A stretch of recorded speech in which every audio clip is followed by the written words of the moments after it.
right, shalom, shalom. And we the Hebrew Israelites, mention week in and week out. We prophesy the downfall of America known as Babylon the Great. And before we get started, we give all praise on the glory unto Yahawah, by Sham, Yahawashi, by Sham, Qadash. Nobody see the apostles and the elders of great millstone as always the truth. Much respect to the occupants of David and his work, and peace and salutation to the hopeful elect that are scattered abroad across the four corners of the earth. And you would say shalom. Shalom. Yes, we're back once again. All right, to prophesy the downfall of America. Whether you know it or not, whether you so-called Negro, Latino, and Native Americans know it or not, hey, America is coming to its end. And on top of that, according to the Bible, America's going to go out by the way of thermonuclear fire, being headed by Russia in the midst of World War III. So you only have a short time to get your mind ready to turn back and repent until Yahawah by Sham while you have time. Let's get Isaiah 55, 6. Because time is very short. The days are being shortened, and we don't have a lot of time here in America. So when everybody's around in that mercy spirit, you know, doing according to their will, wanting to be free, you know, showing your ass cheeks, okay, wanting to be a whore. Those days are coming to an end, man. Right. You know? This is the book of Isaiah 55, verse 6. It says, seek ye the Lord while he may be found. Yeah, seek the Lord while he may be found. How do you seek the Lord? Through his prophets. That's always been the case. Whereas the divine counsel of the Most High. We humbly say that great millstone that we have it. Wasn't hard to hold down, man. You got up. It says, call upon him while he is near. Yeah, the Lord is near now. Again, through his prophets. Yeah. It says, let the wicked forsake his way, the unrighteous man his thoughts. Yeah, the wicked being the 2/3 of our people. Pretty much Israel as a whole, but only the elect are going to repent. All right? And the wicked man his thoughts. It says, and let the wicked forsake his way, and the unrighteous man his thoughts. Right, and the unrighteous man his thoughts. Because according to your way, Esau taught you how to be rebellious. He taught you to do as thou wilt. If it feels good, do it. So the Heavenly Father said, hey, don't lean towards your flesh, man. Just because it feels good doesn't mean that you should do it. And you see that amongst a lot of these Israelite camps, all right? And their followers pretty much they follow them because of the lust of their flesh. They want to hear smooth things. And they pretty much they hate the bitterness. They hate the bitterness of the scriptures.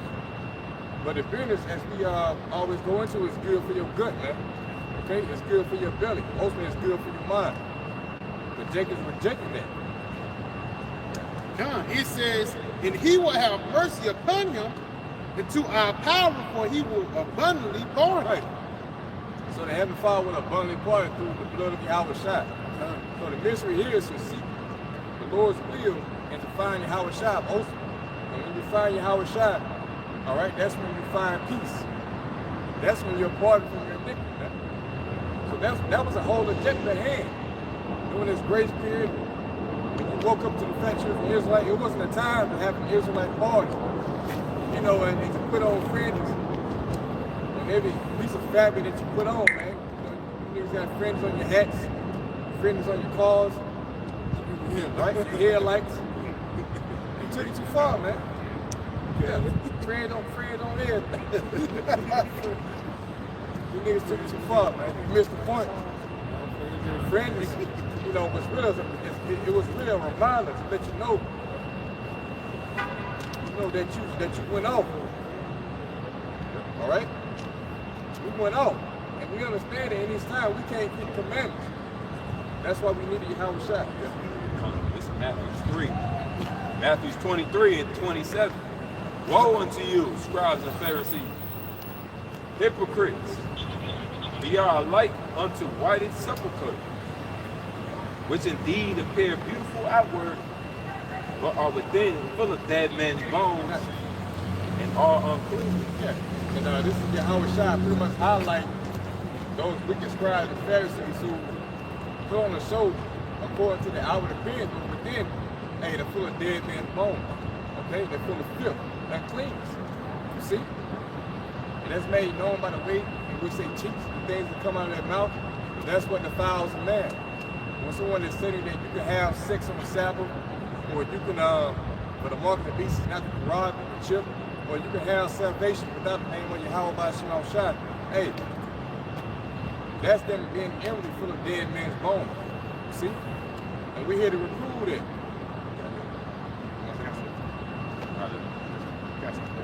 It's the book of Titus 1, and I'm going to get verse 14. It says, not giving heed to Jewish fables and commandments of men that turn from the truth. Unto the pure all things are pure, but unto them that are defiled and unbelieving is nothing pure, but even their mind and conscience is defiled. That's it. Titus 1 and 14, not giving heed to Jewish fables and commandments of men that turn from the truth. They turn from the truth, man. It tells you how in the latter days how seducing spirits, you know, would arise, and pretty much people would be, can we get that real quick? Doctors of devils, it would take heed unto seducing spirits, I forget where they said it. You know? And pretty much, basically, people would turn from the truth, taking heed to seducing spirits. That's what I'm trying to say. You know? So there's a lot of seducing spirits out here, which comes in the form of, you know, these different philosophers. It's like teachers teach. Okay? You got that. Okay, this is the book of 1 Timothy 4. And I'm going to start at 1. It says, now the Spirit speaketh expressly that in the latter times some shall depart from the faith. In the latter times some shall depart from the faith. The faith is already established. Hey, the foundation is already set. All you got to do is come in and you receive the instruction and continue building. People depart from that, they want to do their own thing. That's what we see with Sakari. And that's why people are getting exposed, man. That's why your inner secret is being brought out. You know, because you're not building on Yahawashi. You're departing from the faith. You know, seeking disciples to yourselves, trying to make a path for your own way, you know. It says, giving heed to seducing spirits and doctrines of devils. And doctrines of devils, man. So we're not arguing the faith, right? Doctrines of devils. You know, see? Because basically, hey, the truth is set. The truth is already here. If the truth wasn't here, then these prophecies are going to be burdened forth. That's what you got to understand, man. These things cannot happen unless the Lord spoke them first. So the truth got to be sown in the earth. So your mental discernment is going to kick in like, damn, if the Lord is speaking through certain men, certain prophets, and these things come to pass, and they got to be dealing with these men of great millstone, which they have not been confounded yet. That's a telltale sign that the Lord is dealing with them. God opposed to the world who's continuing changing their doctrines. IUIC, the mark of the beast, right? You have not changed our stance on anything, man. Okay. They show you how, when you're dealing with the correct doctrine, they show you how crafty the false doctrine be. Yep. There's scriptures about that, how, you know, the sleight of hand or the sleight of men in speech, right? Right. So making, the definition is making things appear to be true and it's not. You know, so there's like a overlay of it appears to be right, it appears to be correct, and it appears to be true from, you know, the view. If you don't have that discernment, you're going to fall right into that trap. That's what a good trap is. Everybody think a trap, say trap on it, it's a sign there. No, it's a trap. A good trap looks just like the rest of the street, but you just fall into this. You aimlessly going about, and then you become a part of that damn trap. And this is what happens with a lot of these other camps. They teaching wayward doctrines when it comes down to just the doctrine. Right? Not how the camp, not how many members, you know, not how many how beautiful the videos look. When it comes straight down to the doctrine, they go off. I want to tell you what I learned being in the military, man. Best trap fits into this environment. That's what makes all these other even these other camps out here. The reason these people gravitate to it so well in it because it fits into the background, it fits into the environment. This right here is you can tell this is not a trap set for you because you can clearly see. You can clearly see us and what we stand for through the spirit of Yahawashi, opposed to what these guys, is that Christianity. I hear the Israelite thing, I totally get it. But it feels reminiscent to Islam. This feels reminiscent to Christianity. It can fit into the background to a point that, you put your hand beside a soda can, but really it's an IED. That's how they get you across seas. An idea that an explosive device that'll blow half the block away is hidden in a Coke can, man. It blended into its environment. Yeah. Or it's on the kid's backpack. Yeah, there you come. Got some pretty quick about that trap. It's the book of Proverbs 1:17. It says, surely in vain the net is spread in the sight of any bird. Kind of just going back into the point the brother made, man. We can identify those traps that Esau had for us. And one way that we know it's a trap is world friendly. You know, for lack of better words, it appeases to the world. You know? Okay. This seems to be trapping. We on the other end, on the flip side of it, is we look like a trap or a snare to them. It's like, oh man, you mean I'm restricted, I'm bound, I can't do this, I can't do that. I ain't with it. You see how we stand out to them when it in the retrospect of things. That it's the same way. Like we can clearly see, yo, that's a trap, man. Like I ain't going there. But it's the same way with them. They look at GMS and be like, I ain't going that way, man. You see how serious they are? So like if I may add to one thing about a trap, it entices you. Like a mouse trap. The mouse trap, the mouse don't come to the trap just because it's wood and it's a spring. No, it's the cheese that attracts them. Cheese and the peanut butter. It's the cheese and the peanut butter. As soon as he put his weight, lean upon it, guess what? It's not his neck, man. And that's what America do, man, for the lack of better words. Once you trust this place, and again, the way they try to make you trust this place is giving you a fucking record deal. That's why here, brothers, you know, ain't nothing wrong with writing poetry, but brothers don't push that as the forefront of their ministry. You know? Got it. Yeah, that's why the Lord sent you prophets who are not elegant speakers. You know? Because, hey, the power is in the word. That's what the Lord is gathering the elect by, the word in general. But when you hear it, however it may come out, hey, that's where the power lies in. A lot you reject because you hate how we talk, hate because we so-called cuss, you know, we stumble over our words or whatever. And you gravitate to these men who have grand speeches. You get Romans 16, I think, 15, great fucking words. Because basically, hey, you want to hear someone who sounds good, you know? It's appeasing to your ears. This got to be a man of the Lord. Look how he talk. But you fail to realize that these niggas are speaking false doctrine, man, according to the scripture. You know what I'm saying? Let that mental discernment, that spiritual discernment, because you're a natural. Good. It's the answer. This is the book of Romans, chapter 16 and verse 18. And it says, for they that are such serve not our Lord Yahawashi, but their own belly, by good words and fair speeches, deceive the hearts of the simple. Yeah, that's your leaders, man. Deceive the hearts of the simple. They serve not the Lord, but their own belly. A lot of people are teaching for 50 lucre's sake, for gain. You know, you had to beat up with Alazar. Did 100K in a week. We don't know exactly what we're talking about money, but a lot of these people, they do this for money, man. Okay? And they really don't care about the sheep. If they did, they wouldn't conduct themselves in such a way, man. How the hell you preaching to Israel, you let your woman dig into you like that, man? You know? I mean, we need to keep bringing it up. Yeah. You know what I'm saying? That would be a shame to say, hey, the scripture says it's a shame. It's a shame. To speak of those things they do in secret, you know? Hey, he should put his house in order, man. Yeah, put your house in order, man. You can't teach them what you ain't correct. Yeah, that's it. Hey, ain't no correcting, man. Ain't no correcting. No. Hey, we ain't ready. We too late in the game, man. He got to get the old yellow tree. Yeah. Take it not back. Take it myself. That's what the apostle said. We're talking about Alazar. Alizé, man. Alizé. Yeah, Alizé. That's what the apostle said, man. You know, at some point in time, you get your house in order. That's heavy. Probably, you know, went over that big ass head you got, but sometimes it come down to that, man. That's the reality of the truth we involved with. Hey, Judas did that. He knocked himself off, man. You know, he couldn't bear to continue.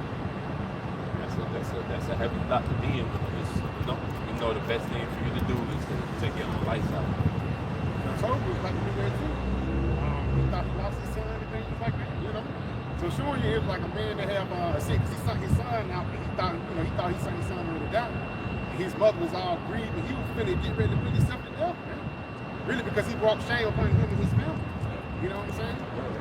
And if I may add too, these people brought shame upon Israel. Because not only did you know, this guy, he did teach certain things that was right, but you did push forth the worldly spirit upon the whole nation of Israel, man.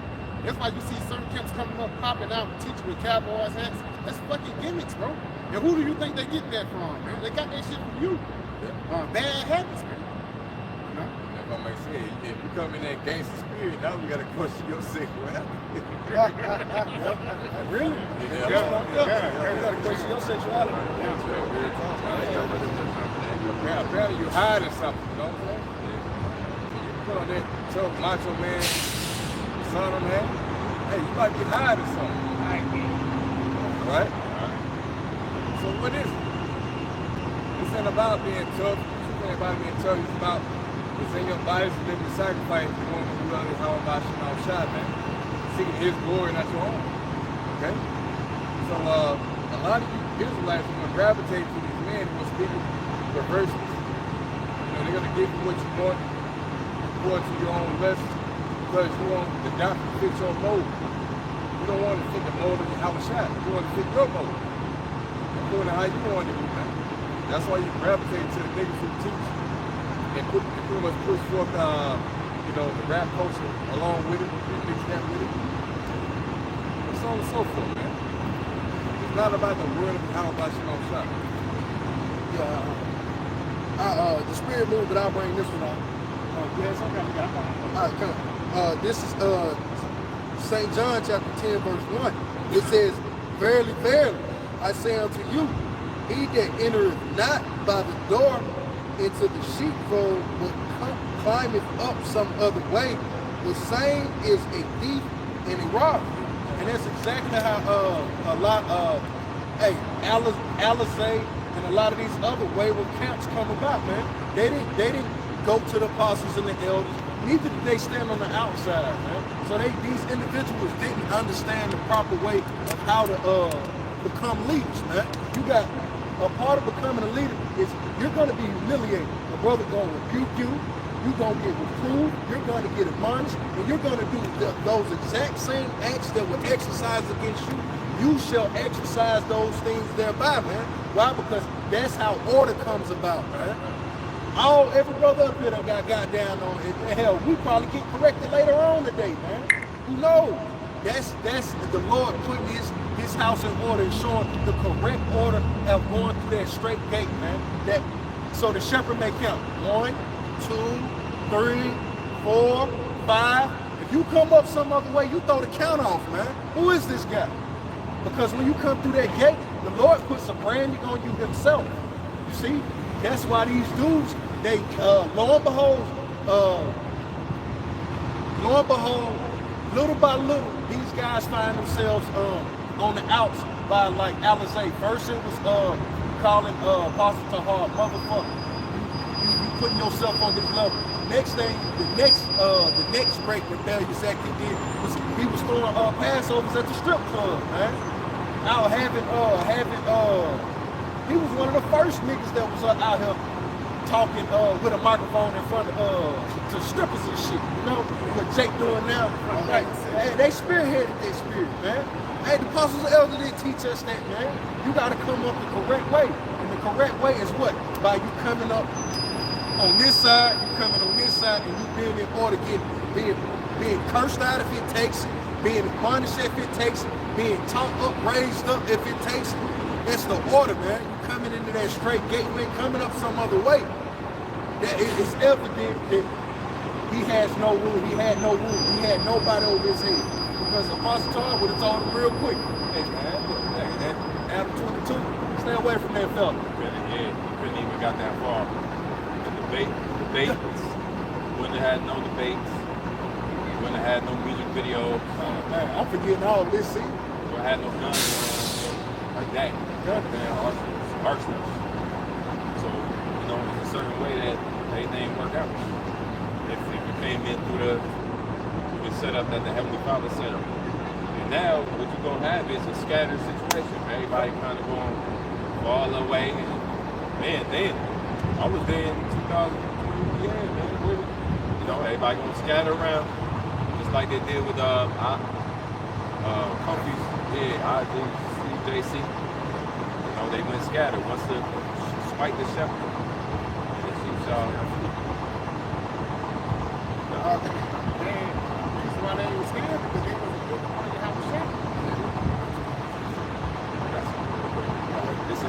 1 John 2 and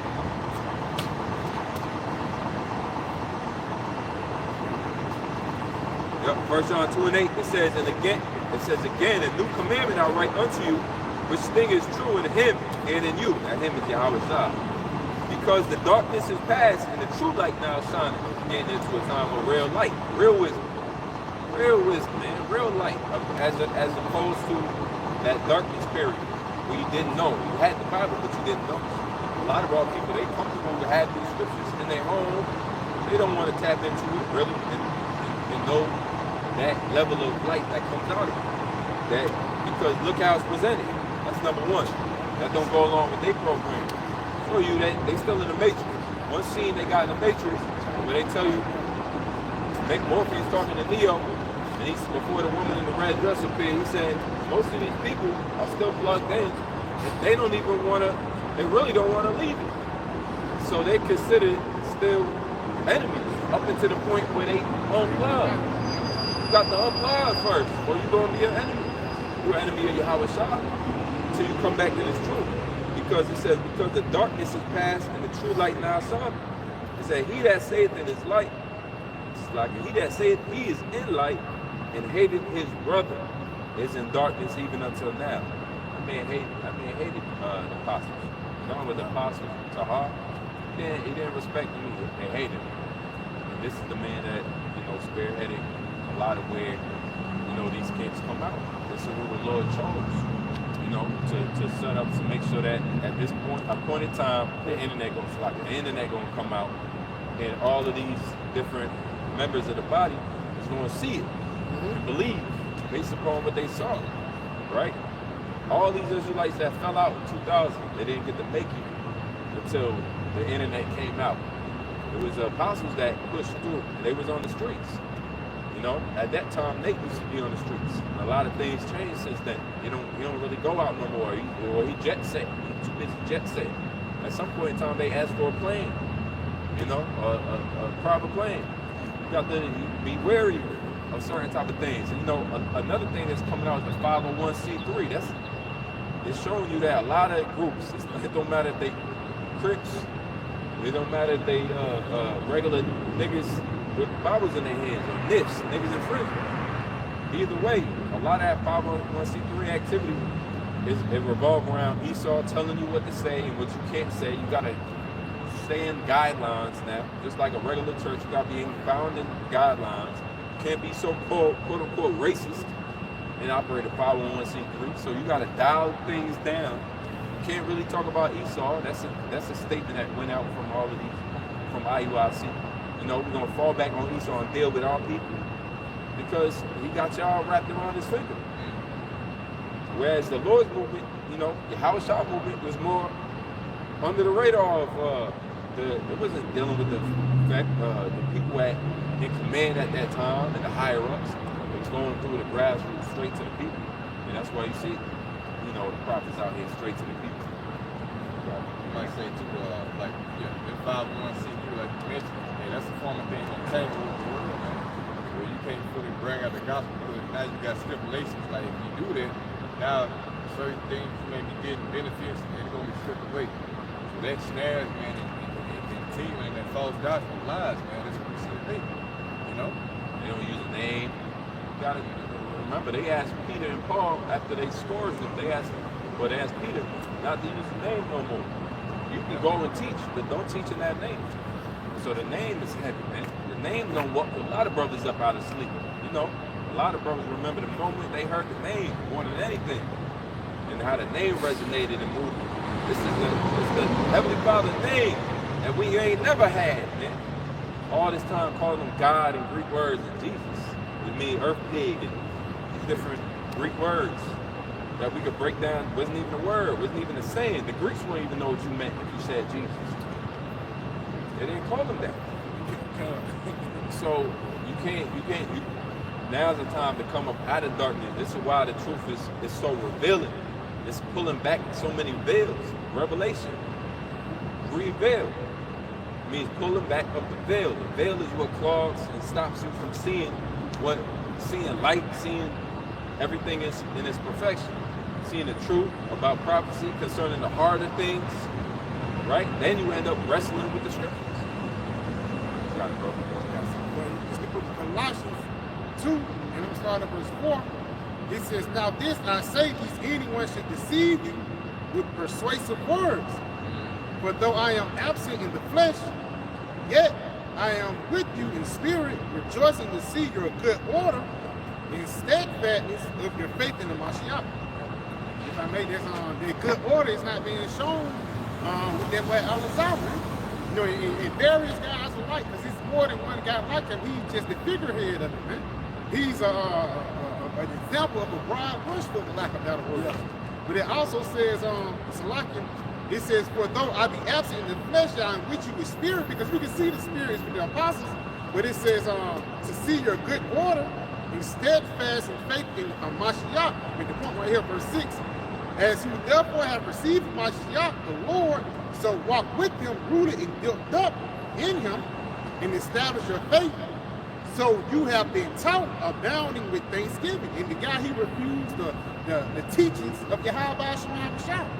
You know what I'm saying? That's why he's in that position that he's in now, because he didn't cleave into the Lord. He didn't cleave into that good order. He didn't cleave into Yahawashi to be rooted and grounded and built up. He was cleaving into himself, because he self-proclaimed himself as a chief high priest. A lot of things come with that, man. You know, you don't just, I'm the one that burned the cycle, I'm the one that killed. No, but demons and everything come with that, man. And the nigga didn't understand that until later on. Now it's too late. Now the nigga want to bag out. It's too fucking late now, man. You know, now you want to, the only thing you can do now is, you know, get your house in order.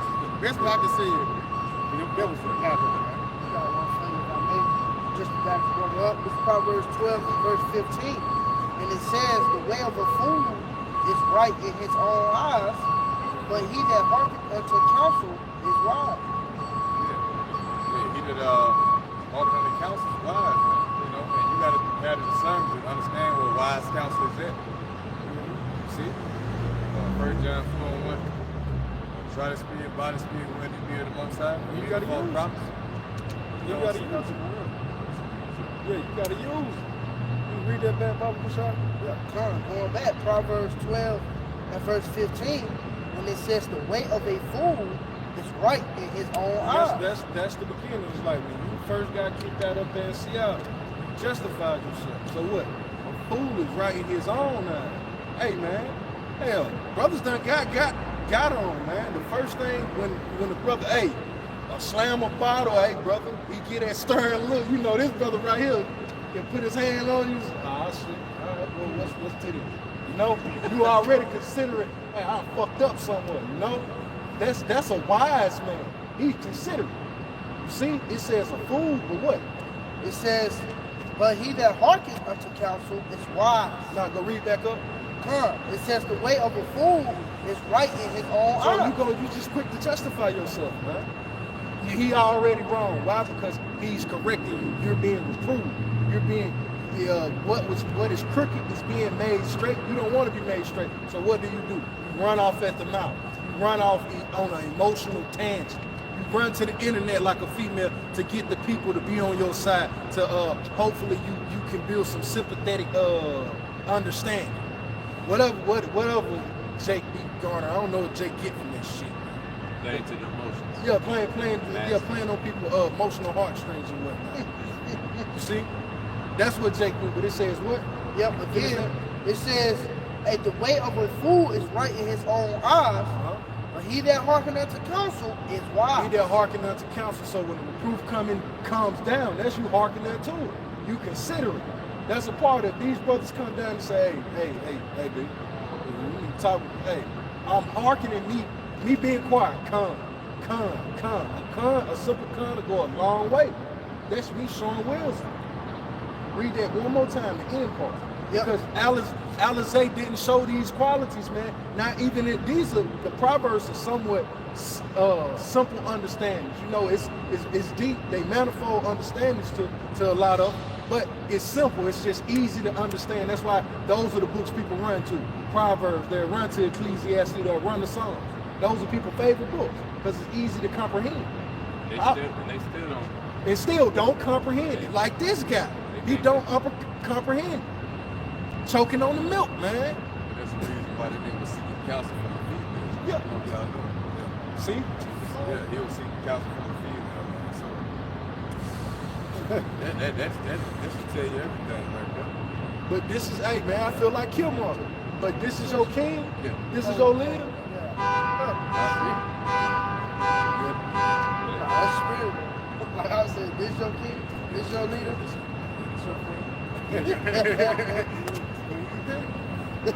That's it. Got more out. I had one more. My favorite, Sham. This Proverbs 13:1. A wise son heareth his father's instruction, but a scorner heareth not rebuke. Yeah. Read that. Say that. Again, Proverbs 13:1. A wise son heareth his father's instruction, but a scorner. He hears it. So when you hear it, you what? What comes when a father gives instruction? I ain't just saying it to say it. I mean, I need action behind it. You do it, man. Hey, go take that trash out. I ain't say 7 o'clock. I said right now. Why should I raise my voice to say, to speaking unto you, not for later, right now? A wise son, when the father is speaking, he hear him out. And you what? You're in the process of doing what father is instructing you to do. Because this is your livelihood. He the one who got the roof over your head, clothes on your back, shoes on your feet, food in your stomach. But a scorner heareth not rebuke. So a scorner, hey, every time dad says something, every time a brother give a correction or admonishment come out, a scorner is what? Man, why you always saying that, man? Why always me? Why you always getting down on me? Why we can't do it this way? Why can't you just understand? It's always something to make. The scriptures tell us that we're supposed to make it a joy for a man to teach and to be. Right? Yeah, could you?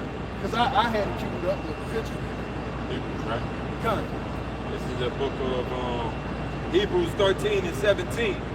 Obey them that have rule over you and submit yourselves. So obey them, and this is what happens when you don't obey the ones that have rule over you, man. It's a child. Hey, don't put your hand up there. It's hot. If you don't listen to daddy or mama, you burn yourself. And let's be honest, man. A 3rd-degree burn, ain't no coming back from that. You're gonna be marked by that in some way, shape, form, or fashion moving forward. So it says, obey those that have rule over you, man. Though it may seem grievous, this is for your betterment because this is for your growth. Yeah. It says, for they watch for your souls. Yeah, so three lessons a week. That's grievous to some people, but this is good for what? It's your soul. They're doing this not because he's trying to lord authority over us, man. He didn't put out this decree of not going to the club. Hey, see, when I tell the formation to turn left, see how everybody turn left? No, he didn't do that. He did this that it may be good unto our soul that we can continue to come out here and teach the word properly, man. How many J's gonna get put to death this year due to the lack of leadership based off these wayward camps and leaders, man? If I may ask, Yeah. was the guy, brother, Bob Beard, brother Kazaki, we know personally, he knew about the truth of things like that, but he rejected it. He got put to death last week. See? You know what I'm saying? And the brother said the week before he told him, like, Lord gonna kill him. You know, because nigga wanted to be in the world, but he also wanted to be in the truth. Nigga was wearing French, but he was slanging dope and things like that, man. But and he had a false representation of the truth given to him by some individual by way of the internet. Because who taught you to do that? It wasn't the apostles and the elders. You can continue on that. Right. It says, but they watch for your souls, as they must give account, that they may do it with joy Would you and not read with that? grief. Could you read it over in the NLT? I like it how I put it. Grab it real quick.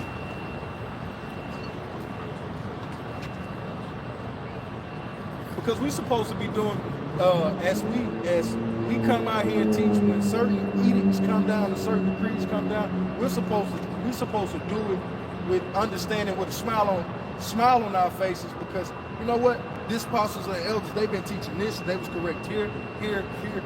What I look like bucking up at the orders and the commandments coming down now. No, I'm gonna trust in that way, man. And what? It makes it when they see that, it makes it more joyous. They're more happy to like, how can I keep the brothers engaged? How can I make sure the brothers stay safe? It's a proactive mind that they have towards the ministry, man. Opposed to that lackadaisical, woe is me, I don't want to come in this bitch spirit, man. You see? That's what happens when you have individuals adding onto and moving according to the rules that have been set, man. It's a reason why the apostles lasted long. God. I bet you they wasn't bucking up. They wasn't bucking up at their apostles and the elders and that. Hey, we seen the splits that came, but they were constantly in order, man. And when there was a misunderstanding, that misunderstanding was due to what? Trying to get an understanding of the scriptures, man, that we may be what? Better, well ordered, man. You see, it's still about order's sake. So what was your bucking up against the apostles and elders? To what order did it say? How much straighter are we because of you? Or is Jake more crooked? You can tell. This is in the NLT, Hebrews 13:17. Obey your spiritual leaders and do what they say. So obey your spiritual leaders, man. Who's your spiritual leaders? Starting with the apostles and the elders. Apostle Tahar, Apostle Gabar, Apostle Ramla, Apostle Makai, man. And the elders from New York and Connecticut, man. You got it out? We say, their work is to watch over our soul. Their work, you see? They came up the same way we did, but now they're in a new position. They got a new title to them. So what the position that he got out of, that's your promotion. Now you stand in your lot, man. You maximize your office and let him do the same. Don't tell him how to do the job that you don't even know how to do. You got it? It says, give them reason to do this with joy and not with sorrow. Give them reason. Brown knows it a little bit. Goddamn it. Hey, I appreciate that lesson you did. Hey, when the order come down, hey, I do understand. You know what? The order came down, cut your hair. You may been wholeheartedly against it, but you cut it. You see? And then all of a sudden, it's been a slasher going throughout New York, cutting off with a long hair.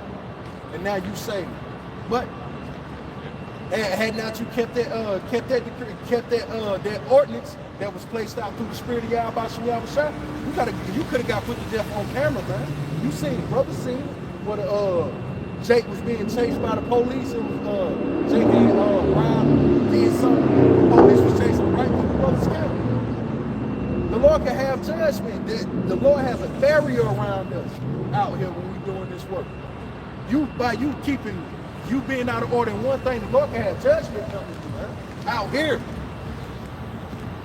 Ask Andrew Stone, man. Ask Left Eye. 8, 9 people in both of those vehicles and one motherfucker died, man. The Lord will get you if he wants you, man. That's why it's important to be in order, man. That's why Alizé is the only one. He's known as Peggy the prophet. See? You got it? So that would certainly not be for your benefit. You see, so all of that Apostle Tahar, they ain't nothing but some nigga. I'm one of these young niggas, I'm gonna check these old motherfuckers, cause y'all don't know what type of time we on. They too far away from what's going on now. Hey, what profit did that do to you for you to say such disparaging things towards our elders, man? You being out of order. Now you teaching other Jakes that's coming up how to be unruly and disrespectful, man. When this is one of the very things that our community, the black community, lacks is respect and order, man.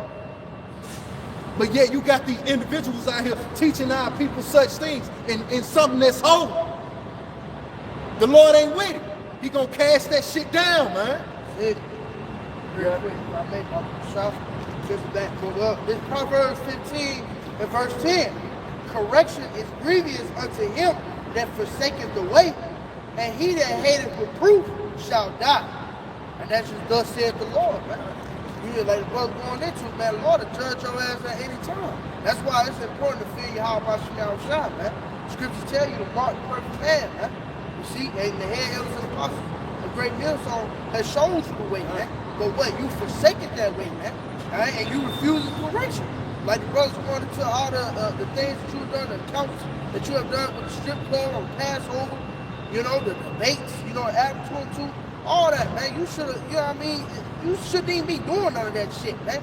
But the fact that you come up, like the brother said, you come up against the apostle, you know what I mean, talking shit. Well, guess what? Hey, if you offend one of these little ones, what scripture say, you offend one of these little ones, that what, a great millstone, you know what I mean? You know, so and you offended, man. You greatly offended. So now what? You being exposed. You done made a name for yourself in a negative light. You know what I mean? You know. Yeah. Hey, bro, that's what comes when you come up against the man that the Lord has set up before you, man. See, the Lord ain't playing, man, and that's all gonna build up till that judgment come down upon your ass, man. Cause that's only the beginning.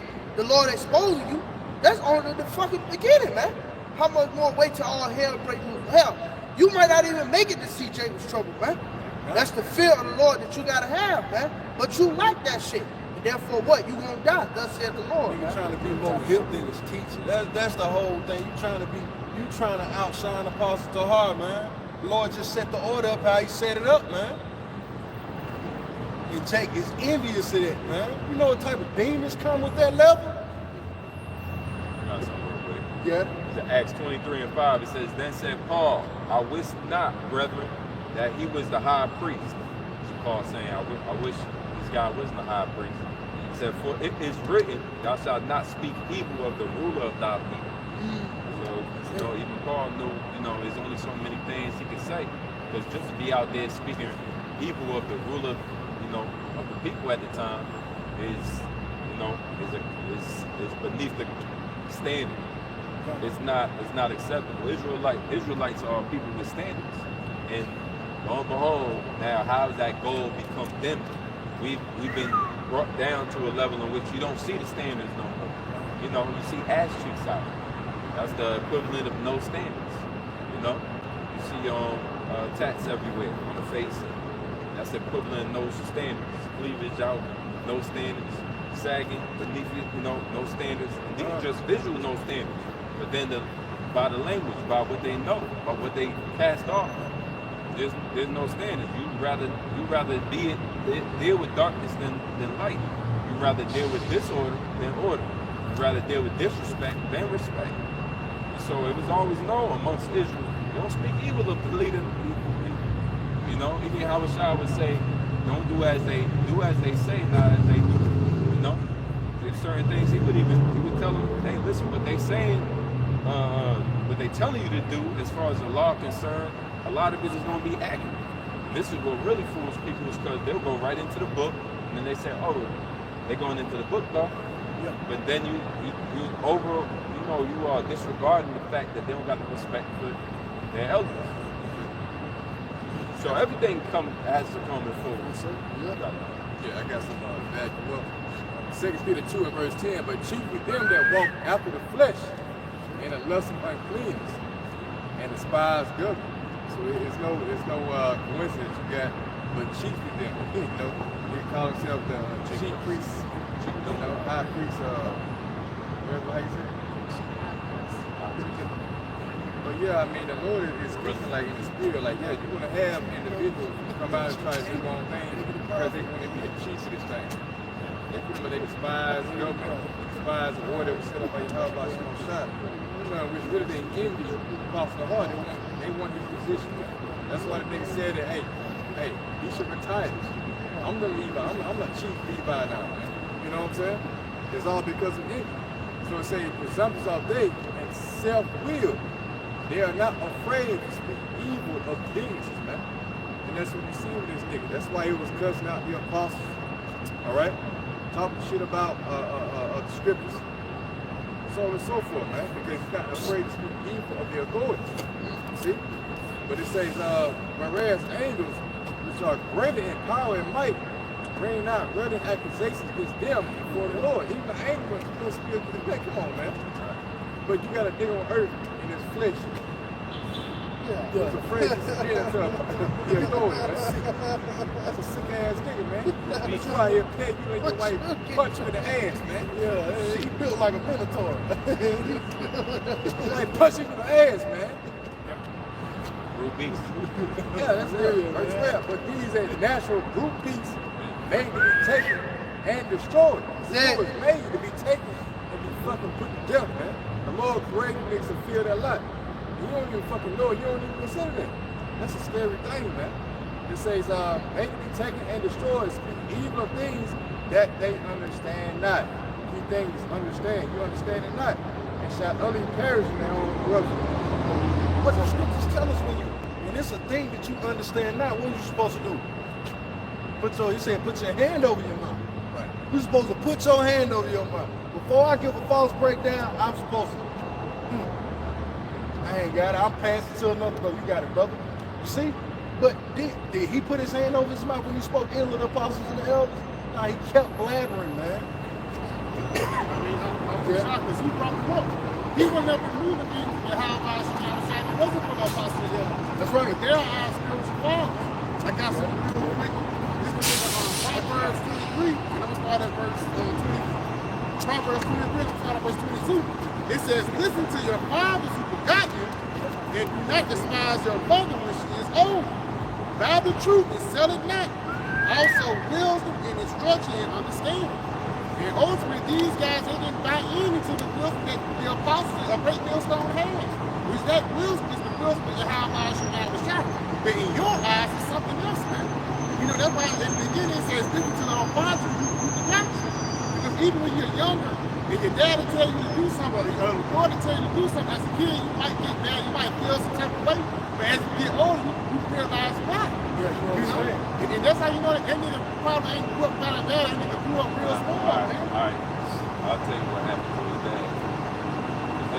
This came out early on. This came out early on back in 2015 or so. His dad is a DJ, like a famous DJ in Nevada, or somewhere in West Coast, Seattle, matter of fact. But his dad's a homosexual. So, back then, when he first started his shit, and the information came out that his dad was a homo, it was already brought. That was the first shame. That was the first moment. Now that's not. That's his pops. That ain't him. But you can see how the apple don't fall far from the tree. And the whole thing about it is, man, you glow. What makes this even more satisfying is that you will bigging yourself up. Then you wanted everybody to see you as a high, lofty figure, only for the Lord to just bring you back down to where you belong. So there it is, man. You just gotta regulate your own self, and before it gets to that point. If I may say that, like, even if you were doing your fathers and doing that shit at a young age, you can still be hearing from that through your outside, but that was his problem, his pride. That destroyed him growing up. He wasn't able to live stuff like that. That was the case. And that's why he put on this facade, this tough guy. But behind the scenes, man, you got a dark ass history. If you have not, like, that pagan became an option in the first place. You probably got a history, man. If you don't want to expose, it's a whole other level of content. Hey, bro, you're supposed to be born again, man. You're supposed to be rooted and built up in Yahawashi Yahawashi. Looking forward to the things that are coming and not to the past. So let's say you went through all the most traumatic. These people on this side go through the most traumatic scenarios ever. We got a situation where a woman she was getting kicked out by the landlord, and the landlord went inside and started taking all the stuff out the property. They went in the deep freezer to find a 12-year-old girl and a 7-year-old boy. The mom had killed her kids and put them in the deep freezer for over a year. This is sick and twisted. The scripture said the whole head is sick. You come from all types of scenarios. The lesson touched on this, that, and the third, and only the Lord knows what the hell happened to you. Here it is, though. He provided you with a truth where you could actually be renewed again and had something to hold on to. You ain't had nothing before. So you really ain't supposed to bring all these issues into the camp with you or into the truth with you. You're supposed to be able to push them things away. The scripture talk about casting your cares upon the Lord. Not being weighed down by your own sins. Give me any heart play with the play of the heart. This is your mind. Your mind being plagued by the sin, the past, and whatnot. That's what repentance is for. You're supposed to get all of that about you. You know? Because, hey, man, the people on that side, the scripture said, the whole head is sick, we are laden with iniquities. There's all type of wickedness and evil that go on. It's being perpetrated. But you gotta, but this is where that safe space is, man. In the truth, this is where you can finally, you know, turn right. I got a quick one for you because the Lord can heal, man. This is Hosea 6:1. Come, let us return unto the Lord. So you had a traumatic, you were put in a situation as a child, so to speak. Other brothers have been in more dire situations, man. I grew up around some facts. Hey, I ain't, hey, that ain't a desire of mine. It says, come, let us return unto Yahawashi, for he hath torn and he will heal us. So a part of that Yahawashi tearing us or us being torn is that error that proceeded from the Most High. You know, we got some bugged out ass jakes down here, man. You know, and certain jakes want to go closer to the Lord, but he just bugged out. The Lord just gonna give him a missile. But for you, the Lord had you in a particular situation. You came into the light. You were around the folk. You was around the ointment. You was around the healing property. You was around the healing elements. And what did you do with it? Hey, Filthy Lucas say, instead of healing himself, he threw it in the bag, and what? He went to go sell, man. You see? But it was freely given unto him. This healing is freely given unto us, man. What we look like, this brother gifted me particular oils and ointments, and I take it, and next thing you know, he come up to my city, and I got the same stuff I'm supposed to be healing myself. I'm passing it out. That's what this individual did. The Lord said that we were supposed to return unto the Lord that we may be healed, man. You using a gay boy situation, the Lord can heal you from that, man. If it was done against your will, you know. It says, he come, let us return unto the Lord, for he hath torn, and he will heal us. He hath smitten, and he will bind us up. You see, the Lord is bounding us up. We're being bound up, man. The brothers, every individual brother is a part of that body. This brother's good, hey, he's good for the ankle. This brother, he's good with the upper extremity. So let me work on your arm. Hey, Samar, good with the back. See? This binding that the Lord is doing, that it comes by way of the brotherhood, man. And Yahawashi is going to come with the ultimate healing. But a part of that binding up and that healing is taking heed unto the men that came before us, man. I never knew how to wrap my hands in boxing until an individual that boxed before me showed me how to, hey, go over this, overlap it here, fold this there, lay it down. All right, now double wrap, go through the thumb, take it there. See? You got to take heed unto the individuals that come before you, because they're, as the brother went into, they're our fathers spiritually, man. And you say, you have entered into other people's ways. God. It was already built and established. It was already gangster.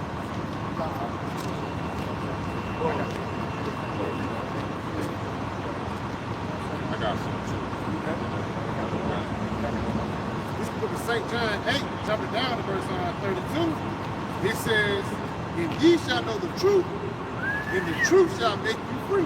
And we got the truth, man. A part of this truth is knowing that the Lord heals us from all mental and spiritual and physical ailments, man. You know, if you take heed unto the process of what it takes to be nourished back to health, man. A part of, like the brother's going into, those bitters, man. Like when my stomach is out of whack, I have to take the bitters. I don't go get, let me drink a little milk and honey. My stomach gonna be good. No, I gotta go get some parsley, go get some cilantro, go get some ginger, make it a little garlic or whatever. Put that together. Hey, let me intake this, and this may be good unto me, man. This is that's the healing process, man. It's bitters that come with it. It's burns that come with healing. You read that? God, you read it again. This is St. John 3, in verse 32. It says, and ye shall know the truth, and the truth shall make you free. That's pretty much it. Yeah, and that free is what? It's the healing, man. The healing in your mind. All right? Because before we got the understanding of this truth, man, Jake was stuck to the thought process of, hey, I'm an African American. So The only way I'm going to be able to be happy in this place is if I get a wife, chase some money, or if I move to another country. Now we've been taught against it. Now we've been made free. No, all you got to do is understand these scriptures. You don't need a wife to be happy. Hey, you can feel the happiness you ever felt in a room full of men kicking and talking about Yahawashi. Never in a million years would you thought that prior to the truth, man. Wife can't say. Yeah. But it's true for it. That's why I like it to a woman. It's the top. And we know a woman is what? A woman is built for comfort.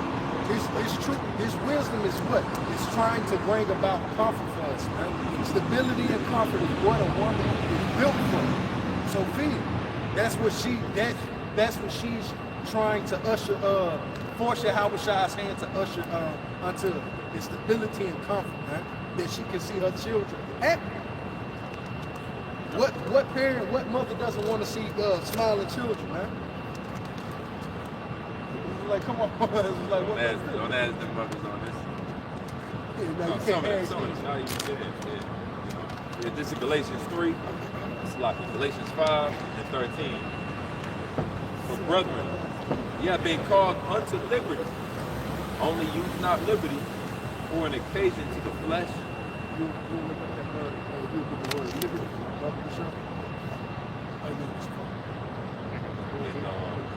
I can read it in NLT as well. This is Galatians 5 and 13. NLT says, "For you have been called to live in freedom, my brothers and sisters, but don't use your freedom to satisfy your sinful nature." And that's read that one more time. It says, "For you have been called to live in freedom, my brothers and sisters, but don't use your freedom to satisfy your sinful nature." Yeah, so we're not supposed to use this truth as a means to, do evil, to constantly give into the flesh. I'll use an example because Jake could be something. All right, you don't use this truth for, you know what? I don't feel like going to work. I'm gonna lean on the brothers. I'm gonna take a day off, and the brothers are with me. The brothers will put me back in the brothers are uphold me. The simplest little weakness of the flesh in that regard, because I've seen Jake in the world say, "Hey man, I heard you on the phone. Can I get down with that?" It's like, what are we talking about, Jake? Read that one more time. I got you. It said, "For you have been called to live in freedom." So that freedom come along with not the grace that if you do not keep the laws perfectly, there's still a chance at salvation. That's like another freedom, because you ain't had the strictness of the law to constantly, right? Because you would need fringes all day on your garments if you would really have to keep these laws perfectly all the time, and that was the only way out of salvation out of these missions. You would need to keep the laws perfectly. However, Yahawashi, right? Didn't you go up on that cross for our sins? Now, you're under grace, whereas you offend, you sin less, but you still gonna fall short. And so now, but that's like walking in a freedom. And so a freedom is that every single moment you ain't gotta, if you do go off, you know what to do. You know the proper procedure, right? So that's that freedom that come along with. You don't have to die because the law say you actually still can, be covered under Yahawashi blood. Now, because we're living in that freedom, that don't mean you got the right to go ahead and profane this temple and this truth, man. You know that, you got a feeling that you covered now, so you can go ahead and be as vile. You must be demon. No, the Lord got me. You know how this thing work, Hey, I repented of that, because that's what the nigga said. I repented of that. Like, as if to say, why you got nothing to say to me? They go on to say, don't use your freedom to satisfy your sinful nature. Showing you there's a sinful nature in all of them. What to say? Paul said it, that it's my sinful nature that dwelleth in me, the sin in my members.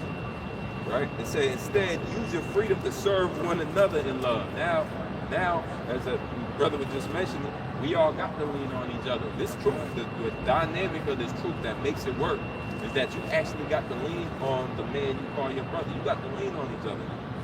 It say serving one another. You ain't got to be in servitude to your brother. And Yahawashi set the example when he washed the feet of all the disciples.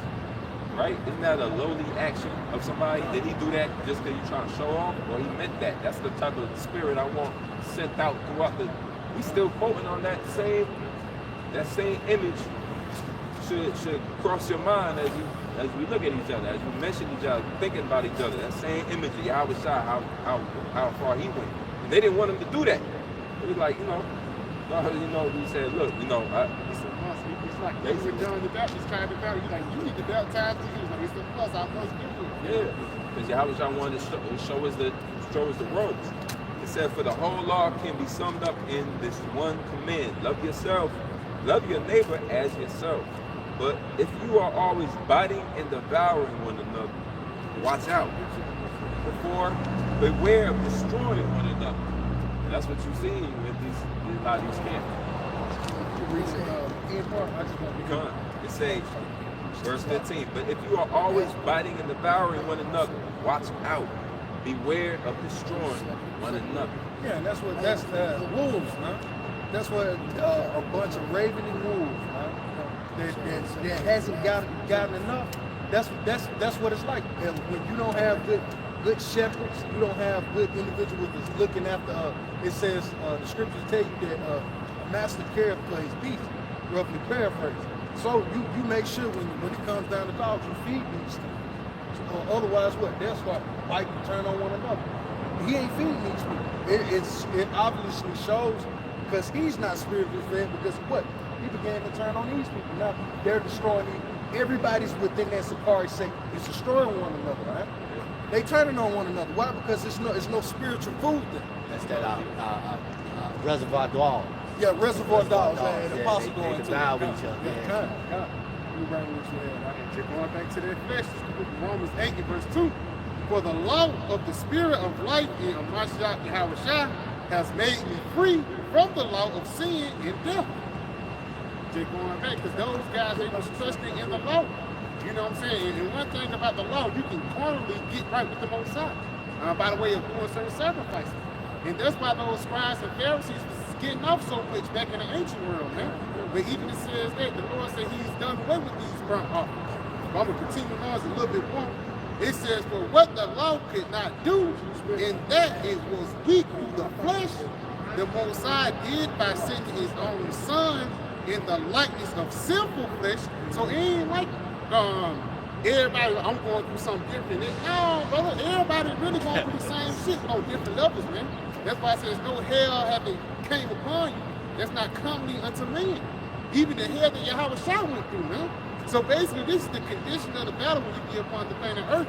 And that biggest battle is yourself, the flesh, man. Continuing on, though, it says, on account of sin, he condemns sin in the flesh, that the righteous requirement of the law might be fulfilled in us who do not walk according to the flesh, but according to the Spirit. Now, even though we go out in the flesh, we still walk in the Spirit, man. You know, because again, for lack of better words, Yahawashi have us locked in on a certain channel, man. Even when Jake is going off, Jake know not to commit adultery, man. Jake know not to touch an unclean thing, for the lack of better words, man. And that's that spiritual discernment that the Lord have woken up in our minds. And that's why it's a beautiful thing to fall into the hands of the Lord, because just in a snap of a finger, the Lord can have you like this. Like, ain't nobody safe, you know? Like, I'm good, like the other bitch. I've been, you know, I'm straight. No, bro, you should always be on your toes when it comes to Yahawashi and Yahawashi. He touched King Saul, man. He's the first king over Israel. The Lord showed you with swiftness of understanding and judgment. Hey, man, I'm taking this from you, man. Nobody's above the judgment of Yahawashi and Yahawashi, man. The scriptures tell us, I was looking for, but the scriptures tell us that we should never think so great in our thought that the Lord will be pacified by our sins, man. You know, like, oh, I did 7 videos this week. You know what? I had 20 people convert this yesterday. Hey man, the Lord he'd be cool with me again. He'd be cool with a little pagan this week. Like, nah, man. Yeah. He ain't for that.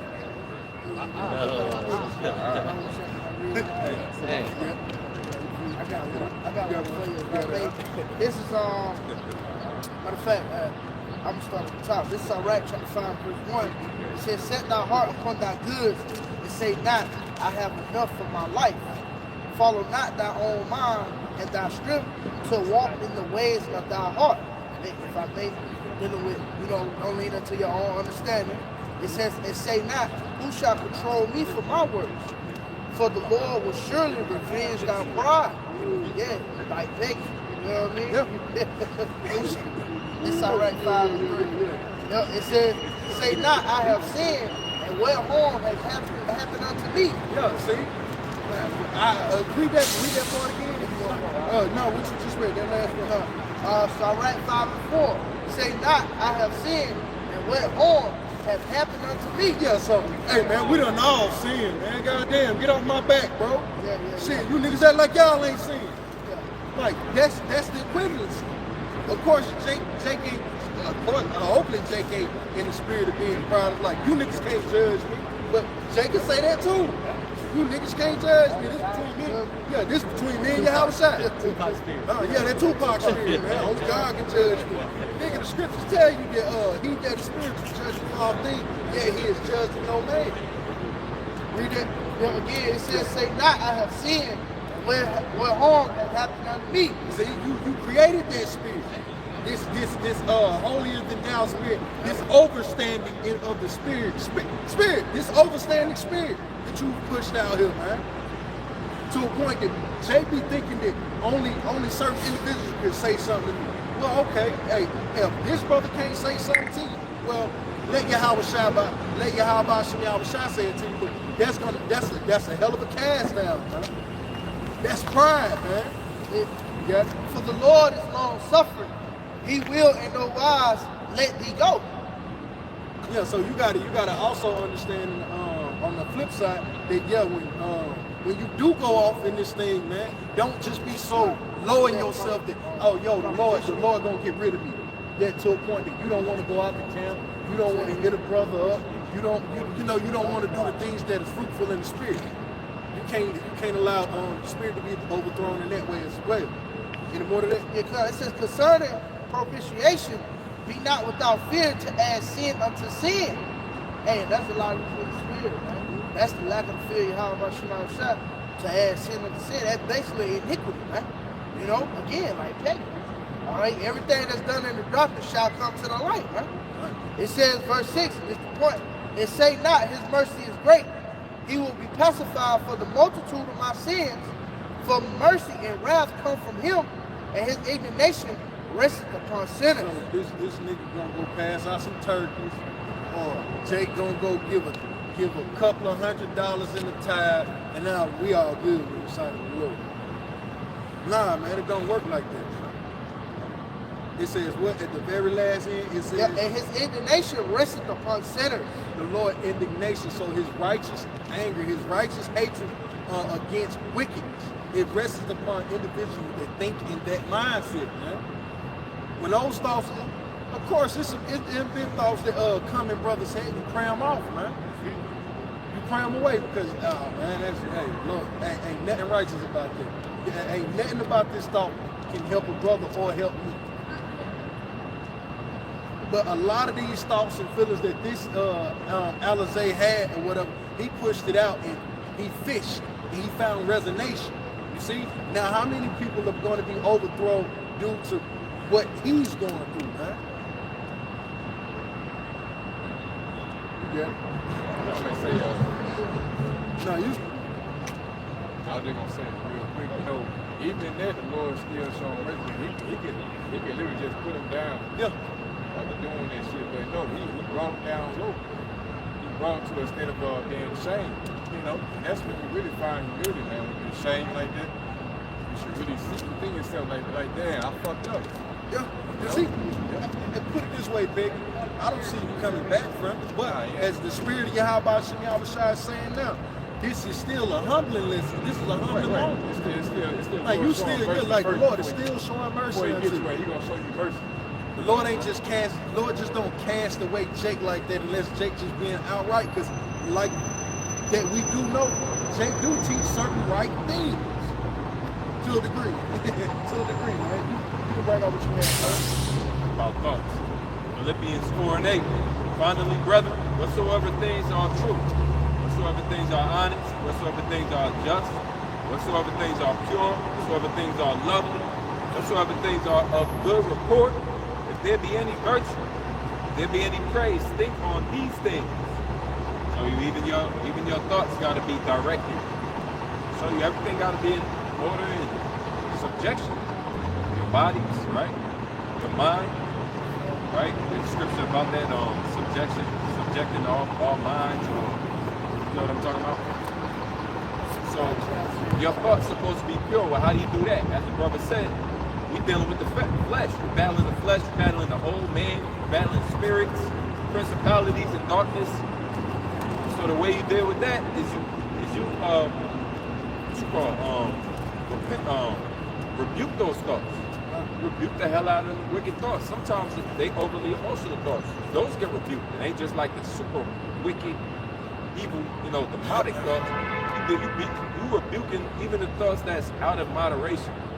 You gotta lust, every single piece of box. You just, you know what I mean? That's a certain spirit that pull you away from.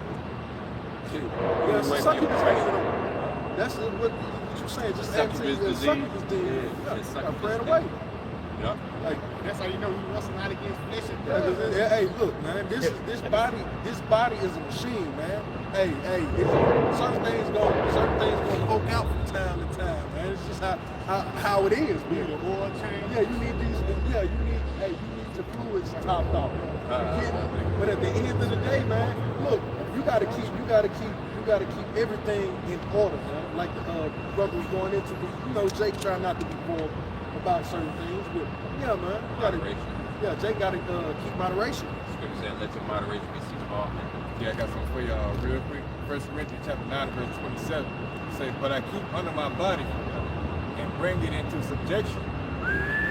Lest by any means, when I have preached to others, I myself should be a cast. I want yourself to be cast. It's like the scriptures tell us that what there's one that teaches many, but yet he is unprofitable unto himself. You see, you got to be able to use this for yourself first, man. You see, what did the scripture say if a brother could get it when he ought to be teachers? Learn again. Need to be taught again. The brother could find that, because that's what happened to Halalyam. When he thought himself to be of something, you should have considered something, man. You should have truly examined yourself. It's like, yeah, I'm really not on that level. I got some things that I gotta work on, man. I'm not as strong as I thought I was. We done all bit off too much more than we could chew in life, man. Especially in our teenage years, man. When you figuring out your body in your adolescence. You can bring that up. Kind of this book of Hebrews 5 verse 12. For the time ye ought to be teachers, ye have need that one teach you again. So I thought I was a man. I thought I was ready. Then I'm thinking my pops, he outweighed me by 300 pounds. I'm quicker, I'm faster, I'm whooping everybody in my age group. I can deal with this guy. I thought I'm ready to deal with the big boys, deal with grown men. And then he put something on your ass. And then what? You left to deal with those bruises and pains, man. You gotta lick up the learning lessons, man. You gotta lick your wounds. Read that. John, it says, which be the first principles. Read back from the top. This is Hebrews 5 and 12. For when the time ye ought to be teachers, ye have need that one teach you again. So the Lord will touch you up. He'll give you warning shots. Hey, try this guy. Try this day. Hey, get humble down. Go back. Get back to the basics, and make sure you're 100% sure on that, because these things that you think that you're good on now, if you're not solid in these, the lessons, the battles that you have to come here later, what is it called? Your basic, your core strengths. If your core strength is not to a particular level, you'll lose these battles later, man. And if I may add, because a lot of those battles be your weaknesses too. You know what I'm saying? Because even the Lord, Yahawashi, he know you better than you know yourself, man. And he get tempted. Some brothers get tempted with certain things. A brother get this thing. Some brothers like alcohol. Some brothers don't. You know. So Yahawah, he knew the battle that's fit for you, man. You know. Listen. Continue on. Hebrews 5. It says, which be the first principles of the oracles of the Most High, which are become such as one of the first principles and the oracles of the Most High, understanding these scriptures, man, teaching the prophecies. When you could have been teaching, you could have been giving the breakdown on the Bible. But here, you could have went into Genesis. You could have gave understanding there. You could have gave the understanding of the book of Daniel. You could have gave the understanding of the book of Revelation. What was this nigga talking about, man? Nigga was talking about carnal fuck shit, man. Carnal fuck shit. That's just to put it plain. All because of what? These fucking gimmicks, man. To be seen of the world, to be loved of the world, to be accepted of the world. No, man. This is oil and water showing itself in the bottle being shut, and now it's settling again. The Lord is not with that stuff, man. All of that street urban the street urban guerrilla warfare, I'm so hood, 1990s, early 2000s connotation. The Lord ain't with it, man. I just ran into a Jake in the world that I knew on that same shit. The only reason I can't come out there on the highways and byways, man, is you have some of the crackers come up, man. I'll put one on down. Dude, this is bigger than Esau. Fuck him. I want to punch you in your face more than I want to touch him. Really? He didn't even understand it. I want to hit you more than I want to hit you. Talk about gunning down Esau, and I want to Sparta kick Jake in his chest.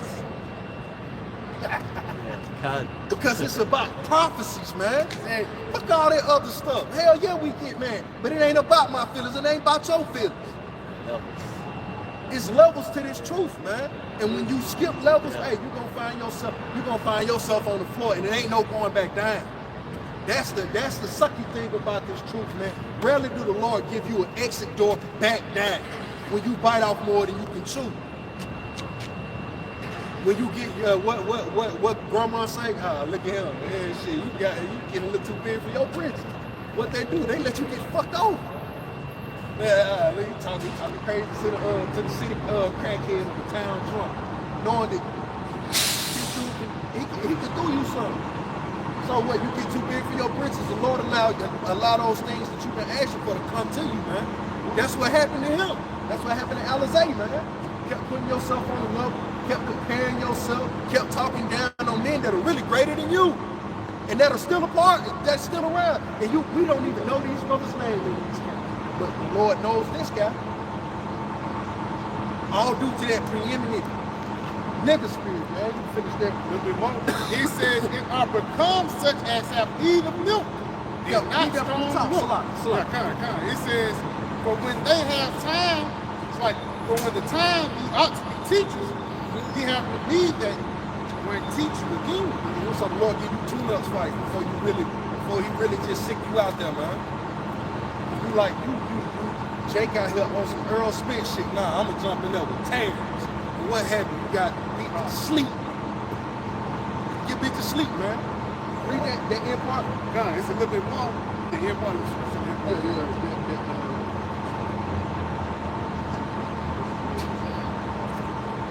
Are such as have need of milk.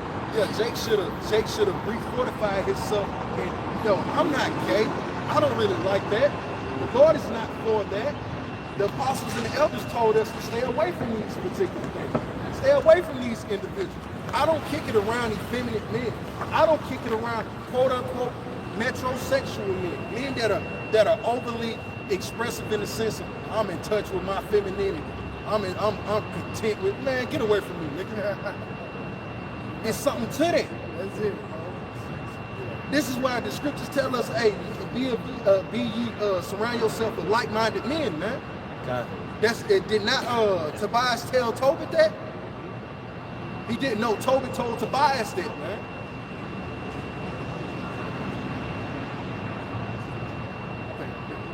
And was it on that? I got a real quick point. That's on that strong meat. Everybody wanted to be the high priest. Mm-hmm. That's a seat that he could digest for the lack of better words, man. because Yahawashi have set up, ages and shit. You know, somebody who's 40 years old, they can devour a 40-ounce steak, but they said do 5 and 6. Basically, your eyes is too big for your stomach. So the thing that was sunk down on this guy, bro, he couldn't digest it mentally, and ultimately it tore him apart mentally, man. You know, that's the reason why he ended up going to bed, because that comforted his spirit, you know. But like the brother said, like the nigga saw preeminence, he saw the high seat. It's a parable that goes into that, you know. Seeking at the high seat, you know, and seek the low seat. Wait for the Lord to call you up. He didn't want to do that. He didn't want to go to the proper challenge, to the proper door. This is the result of you going up another way now. You know, you get brought down. People say he that exalted himself should be abased. Here's a prime example out of many. It's going to take place. You know, if you're not taking heed to it, taking it for an example, and Lord going to show you more. You know, there's already some more damning evidence coming out from somebody else that, you know, we go away on that too. But the Lord going to expose everything. What is that, Luke 8:17? You know what I'm saying? Everything is did, man, is going to come to light. It's best to live a sincere life in Yahawashi. Because everything you do in the dark, the Lord already got that shit marked out. Start at 29. You start at 29. This is the book of Sirach, chapter 1 and verse 29. It says, be not a hypocrite in the sight of men. You guys say you're spiritual, but truly you're part of men. You're hypocritical. Guns at the camp, okay. Say we do keep guns on. Why is it a marketing tactic? Why is that a beacon call for people to join your camp? Now, we'll teach you gun safety. We'll properly show you how to shoot a gun. That's carnal, man.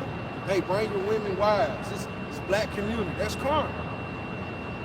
All right, so you show yourself. You say you're spiritual. That has no rudiment in spirituality, man. Not in the sight of Yahawashi and Yahawashi. So you're hypocritical in that, because you say spirit, you say spirit, but you push carnality. Continue. It says, be not a hypocrite in the sight of men, and take good heed what thou speakest. So you did all of that talking about the apostles and the elders. You should have took heed of how you were conducting yourself, man. The strip clubs, what is it? The my lifetime stories that you would give us your rise to fame to becoming the high chief priest. You know, I always want to tell us your gangster stories prior to. Always calling and going down memory lane, man. Having those nostalgia trips. You see? Hey, you should have took heed of those, man. Did the apostles and the elders go into that? And they in their backtracks and stories, when brothers speak of their past lives, they speak as to how and why he needed Yahawashi and why we're cleaving unto him unto this day. Now, you made it. When you got the truth, I'm such a perfect person in how the Lord created me. When I got the truth, I excel, because this is just how it is, man. And this is what led to it. Continue. It says, exalt not thyself, lest thou fall and bring dishonor upon thy soul. The apostles and the elders, they denounced being called apostles for years, until we just got to take it, because everybody all of a sudden wanted to be called elders, remember? So we had to differentiate them. You see? But they didn't put themselves on that level. We through the spirit of Yahawah, of course it's Yahawashi, spiritual emotion or whatever, but it's the Lord shows it through us pushing it. This is what we need of the king, or this is what the people need of the individual that the Lord has placed over us, man. But you took it upon yourself, man. And let this be a cautionary tale for brothers that's coming into the faith, man. Play your role. He could have simply been a soldier, been an officer, and had 15 plus, however many amount of years he done been in the truth.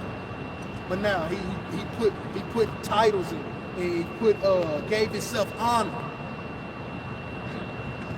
Like that stolen valor, man. The Lord is not for stolen valor. Esau, hey, they hate that in the military, man. You said you fought well, motherfucker. Show it to you.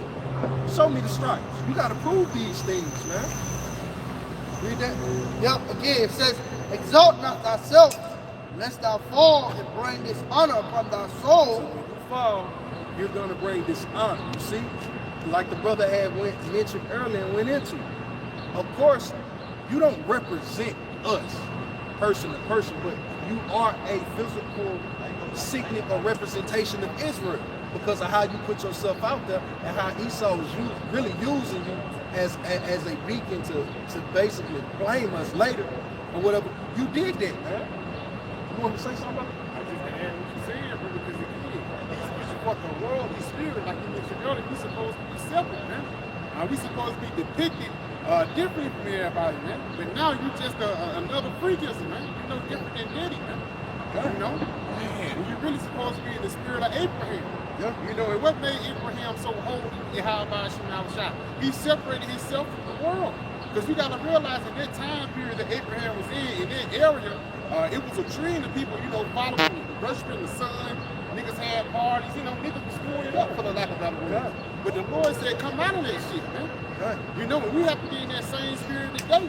And you can't come out of filth with a white t-shirt, man. Yeah, you know what I'm saying? You can't come out of filth with an all-white line and suit. No, it's going to be tracks on you, man. You won't have to get cleaned up, you know. And once you clean up, now you can come into the party. You know, and it's like somebody, if your white garment get dirty for the lack of better words, you gotta go, you know, hey, go clean yourself up. You gotta get right. And then they say, I already repented. I already cleaned it. No, bro. You have to be willing to be taught and be able to accept the things that come down the pipe. You can't be so emotional like these modern guys today, man. You know? That's why the scriptures tell you, said, exalt not thyself, because look, now all of a sudden he's in super mode. Here it is, you put yourself up there like a woman. I'm a 10. It's clearly she's built like Rasputia. Built like Lizzo, but she's a 10. In her head. That's Jake. All read less of scriptures. It says, so it says, so Yahawah shall discover thy secrets and cast thee down in the midst of the congregation. He discovered your secrets, man. And guess what's so funny about your secrets being discovered? You usually tell me. You co-signed it somewhere. You know? You co-signed it somewhere. Yeah, your real she off for exposing. She showed that she wicked too. That's a chat. That's a toxic joint. That's a toxic that's a toxic man. Yeah.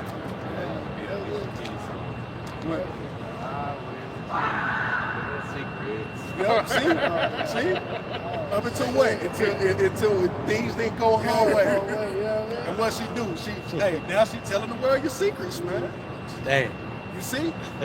The Lord used the woman to tell your secrets, man.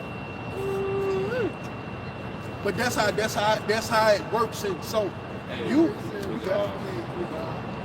wife is our bosom. Yep. Keep it says keep thy mouth when thou layest with the wife of thy bosom.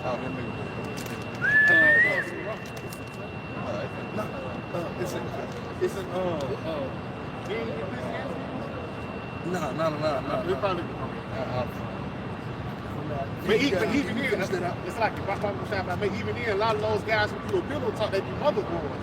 You know what I'm saying?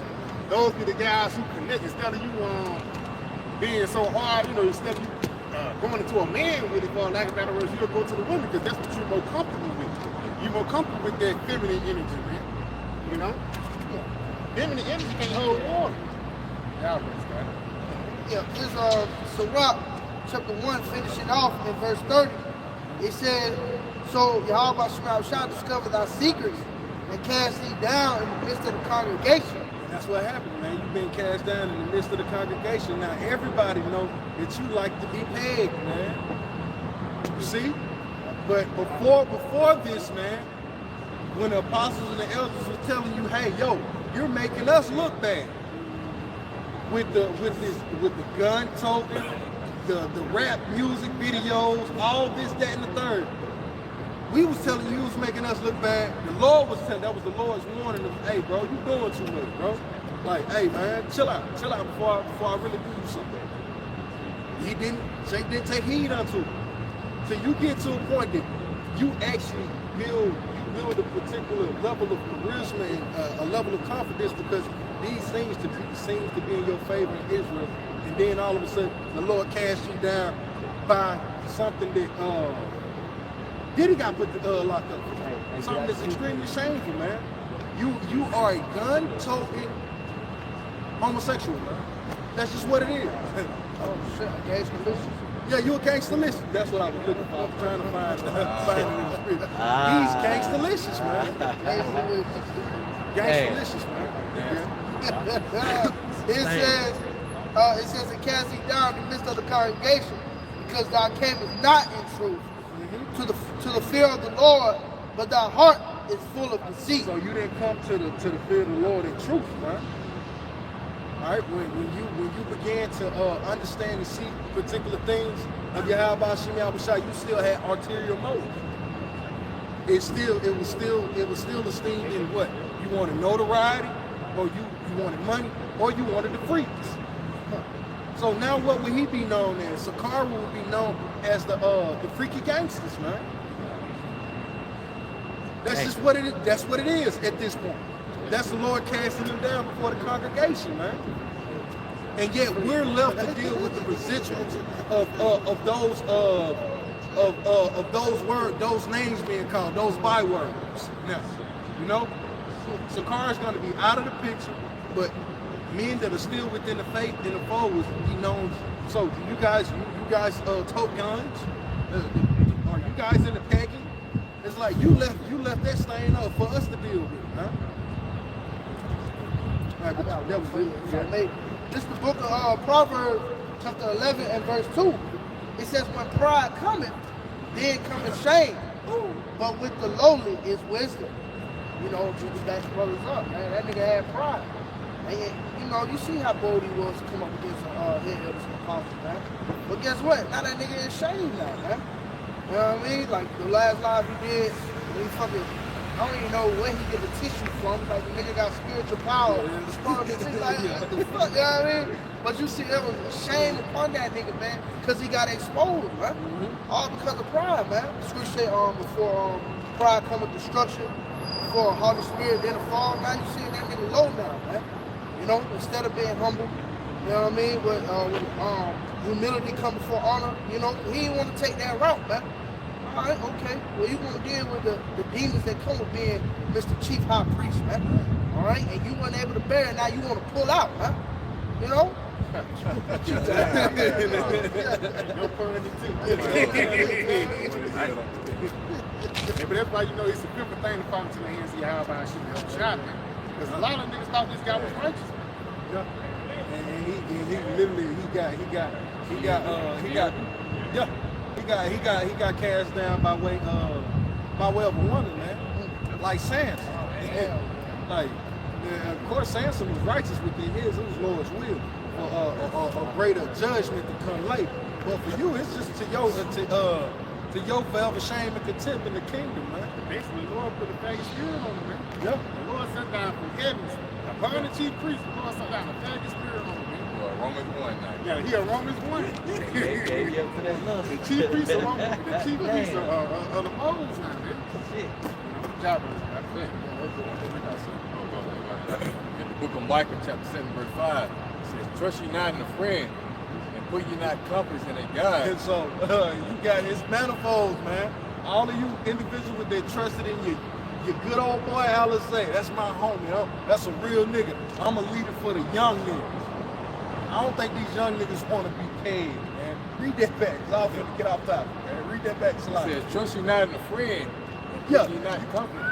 So you trusted in Halalyam. You trusted in his way. You trusted in the gun toe. You trusted in the long hair. You trusted in the music video. Do you trust in his way of being pegged is okay? Do you trust that way? Now, this is speaking of a guide and a friend, but the Lord also is going into a woman. So the Lord said, trust not in a friend. You trusted in Halalyam. You was trusting in Halalyam. Halalyam was putting his heart into a woman. He was putting his trust in a woman. You got it? Yep, it says, keep the doors of thy mouth from her that lieth in thy bosom. So you're supposed to keep certain things that go on with you to yourself, man. The scripture tell you, let not the left know what the right hand doing, man. There's just certain things my real bad. Where you going? I ain't got nothing to do with you. I'm out. You can be with you. Hey, hey, I'm with brothers. You know, I'm with the bros. You see, Alizé didn't keep that, man. Now look, now everybody knows he likes to get. Hey, he like backdoor plays. So y'all said that the post they was doing on the homeboy had the pink on. I don't need. Yeah, you see that? I ain't seen that. Oh, yeah, I did see that. I see that. Yeah, I see that. I was like, come on. I saw that. I was like, okay. You solidified. You want them tight. You happy? But these are the leaders, man. These leaders are becoming. How can I put it? These leaders are becoming more captivated in the sense of pulling on your emotional heartstrings, man. That's like he pulls on your emotions in the sense of anger and frustration. That's a lot of guys get pulled in it. You see? But at the end of the day, you may be an angry, frustrated Jake, but at the same time, Jake still won't mock. Jake still won't have happiness. Why don't you build upon your weaknesses through the spirit? No, this dude, they don't build upon their weaknesses in the sense of trying to get the kingdom. No, these dudes build on their weaknesses in the sense of I'm comfortable right here on this, man. And this is how Jake get caught out there, man. Freaky. You still freaky. You still, here it is, we all still design box, but nah, instead of us learning how to tell our ride, no, Jake learning how to tell us how to open himself up to be able to get more box. What you can bring out with I think you know that. You have something? I got it. Okay, I got one here. Romans 12:2. And be not conformed to this world. That's key, man. All of these speakers now they have a talking point that's it's a level of conformity. That's the only way you can draw these people into. Over here it says through the terrors of the Lord you can persuade me. What's sweet about what we're talking about? Lord gonna kill you. Read that. And be not conformed to this world. Be not conformed to this world, to this mindset, man, to the spirit of this place. All of these leaders that you catch now they got you in some way, shape, form, or fashion caught up on some black community. It's a nigga. It's a new nigga. He come. You can tell he watched Alizé. His name Gante. Some Christian edge nigga. Some podcast nigga.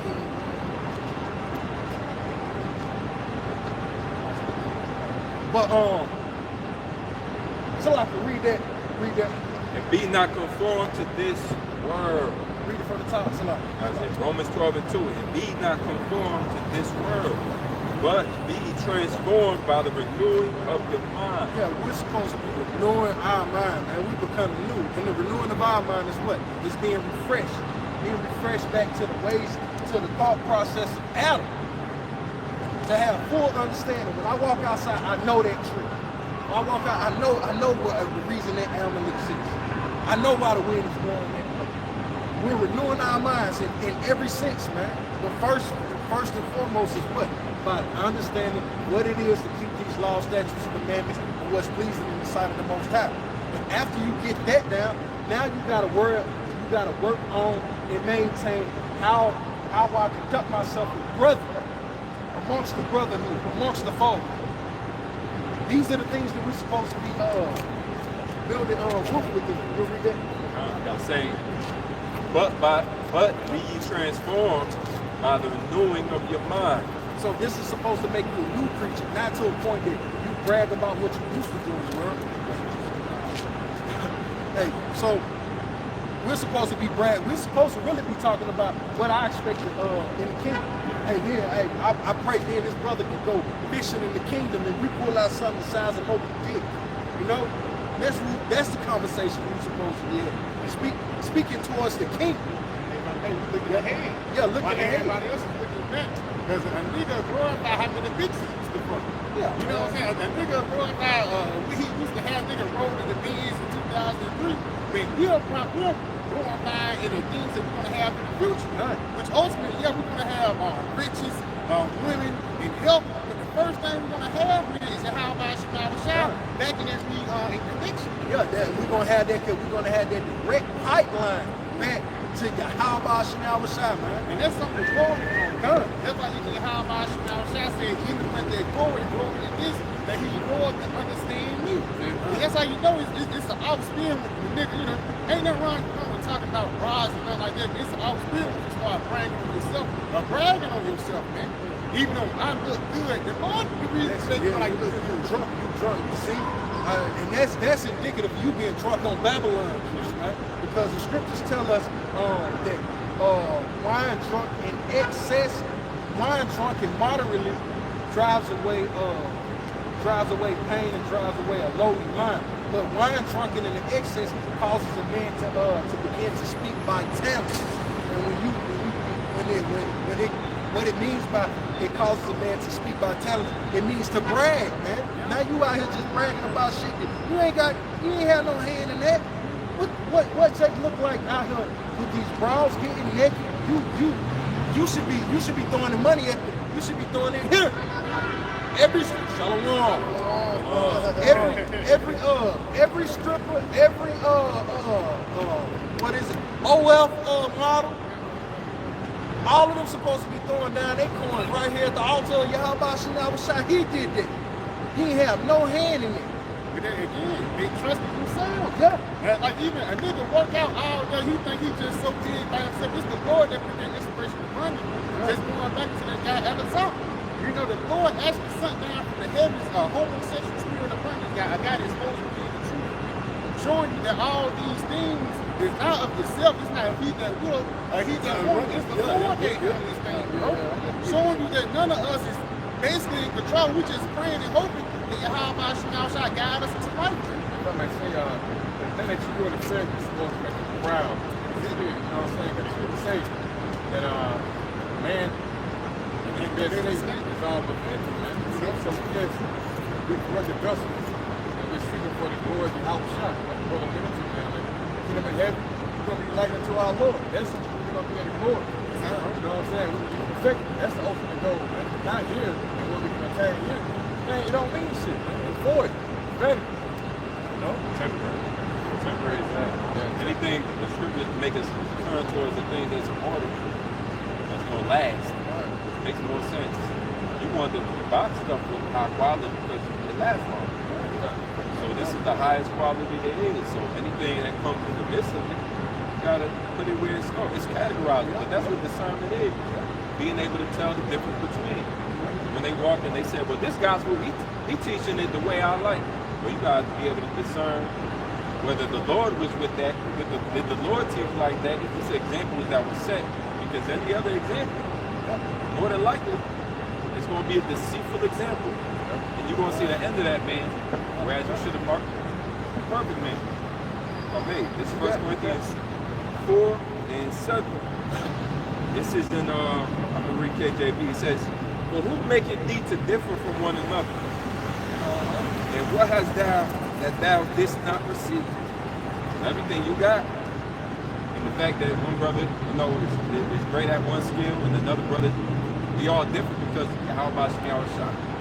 He inscribed in certain brothers, certain right diligence to go into certain things, you know, medicine and whatnot, and then other brothers precepts and whatnot. And then it says, and what hast thou that did not receive? Everything we have, we receive. We're of the recipient of. We're on the receiving end. Okay, we learning how to be givers by way of this word. It's also written that it's better to give than to receive. So we learn it, but also making sure that we give it freely and not deceitfully. Because you could deceitfully give. The scriptures talk about not giving, giving grudgingly. Yeah, so you gotta basically you gotta take that spirit of you better, you know, or I'm better because of what I do. Well, this one makes me the best. And then you gotta erase that shit. throw that shit away because that's worldly. That's of temporary values. You just want to be the man as of right now. And you throw that shit away. And then you're left with this, what the Lord gave you, just an empty vessel, and He gave you certain talents. Just an empty vessel that He gave, right? Was it an unprofitable servant? This say, now if thou didst receive it, why dost thou glory as if thou didst not receive it? That shuts down all the glory you can possibly do. Anything you think you're great at, you received it.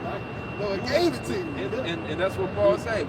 We got treasures in earthen vessels. Yeah. Earthen vessel that's not expensive. You know, that's cheap.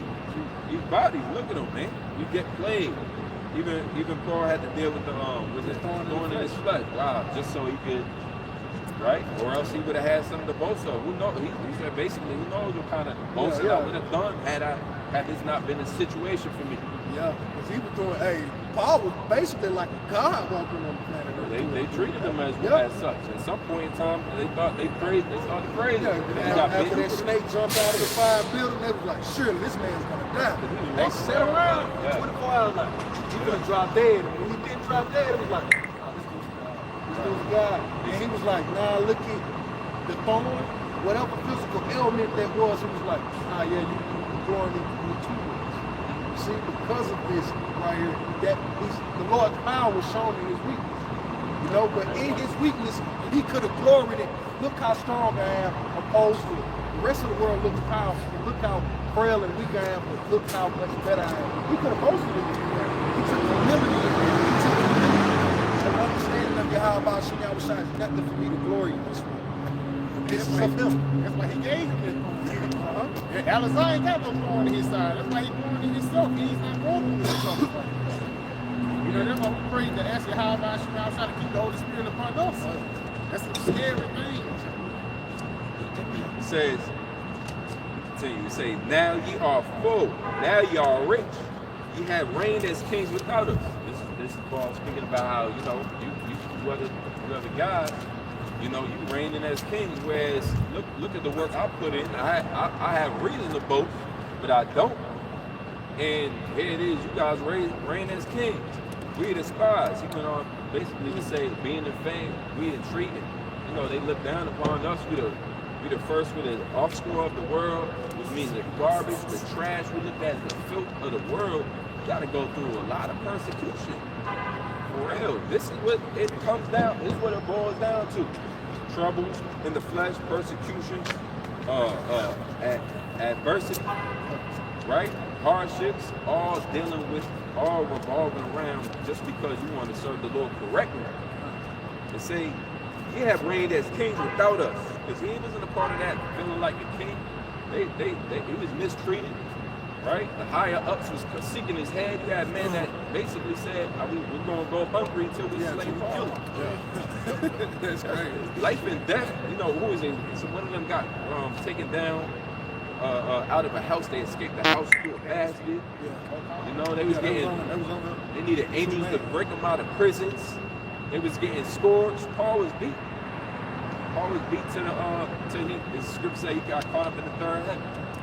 Right? I mean, that's an accurate count, right? That's He went to the third heaven because he was stoned. He was stoned. He was actually stoned, but you can't even call it a death because it was the medium in which the Lord needed him to go through for him to be able to go to the third heavens so he could get particular instructions and understanding that he could bring back that report unto us, man. Because after what? A couple of you heard a couple of little boulders fall off of the side of the pile, and he climbed out of the pile, man, back to the work. And still, did he boast of himself? That's heavy though. We have to go through that amount of pain, and they show you that this is what we deal with when we come in the fall. You can see even apostles, they going through a certain amount of pain that now if you're going through that similar pain, you really resonate. What we really resonate with, we all going through the same kind of, it's the same afflictions, like you said. Brought out earlier, brothers, there ain't something that another brother hasn't gone through. Yeah, that scripture don't. Don't think it like everybody. The same thing happens. Something So that's a bond man, like you bond man. There's another scripture. you call this like bond service or, you know, basically yoke fellows, and we all are the same, and we suffering together. So when you see somebody outside of that suffering zone, and what the brother just said was heavy. The Lord delivered a certain message to Paul, but he had to suffer first. So imagine what messages go right over people's head because they ain't dealt with that suffering. When you turn to the Lord and say, prepare thy soul for temptation, it's just so much amount of suffering. It's the afflictions that you gotta go through. These are the trials of your faith, man. The Lord gave you faith to be tested with. So you can't run from the trials. You actually gotta go through them, and they make you a different kind of criteria of man. But now you even resonate more with the body. Now you're more in tune with the body. It says, ye have reigned as kings without us, and I would to Yahawah, ye did reign, that we also might reign with you. That's it on that. I got some real quick. It's the book of Acts 14, jumping down to verse 22. It says, strengthening the souls of the disciples and exhorting them to continue in the faith, saying, we must with much tribulation enter into the kingdom of the Most High. Just look at the elders say all the things that we're going to have to go through to basically get there climb. We got to be in the spirit of the apostle. He took it on the chin. He didn't get offended when he got those, got stoned, or basically people started to hate him. Or even as Yahawashi, the scripture say, follow me as I am a follower of Yahawashi. Was not Yahawashi crucified, but slapped, spit on, mocked? Come on, man. That's the author and finisher of all faith. You don't understand faith without Yahawashi actually spelling it out for you in his ministry. And still did it, but he did it with the knowledge that the Father is who's guiding me, who wants this to happen. And the bigger purpose is all of Israel actually being fulfilled, the promises that the Most High made to us. All of these promises are going to be fulfilled through Yahawashi. So we have to be built. We have to be built. You got it. The imitation of being like unto Yahawashi. It's going to say you are being conformed to the image of the Son. You more and more going to suffer like Yahawashi. Oh, there's a scripture that says if you serve, if you if you be a partaker of Yahawashi, basically you will suffer with him. Yeah, I just had it out. You will suffer with him, man. You can't escape or avoid that.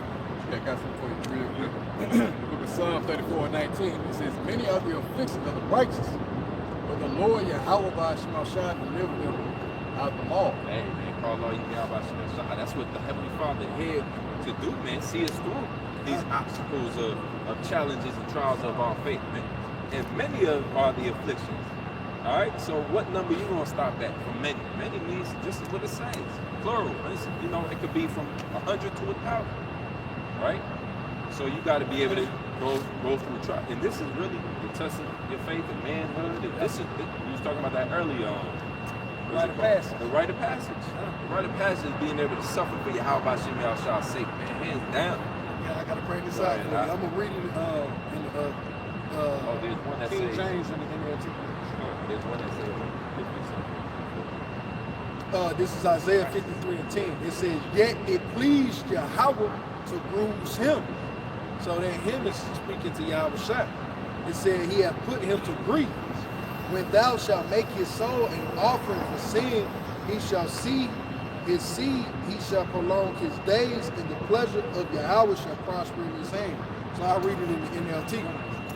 But it was Yahawah's good plan to crush him and cause him grief. Like the brother said, hey, the servant is not greater than his master, right?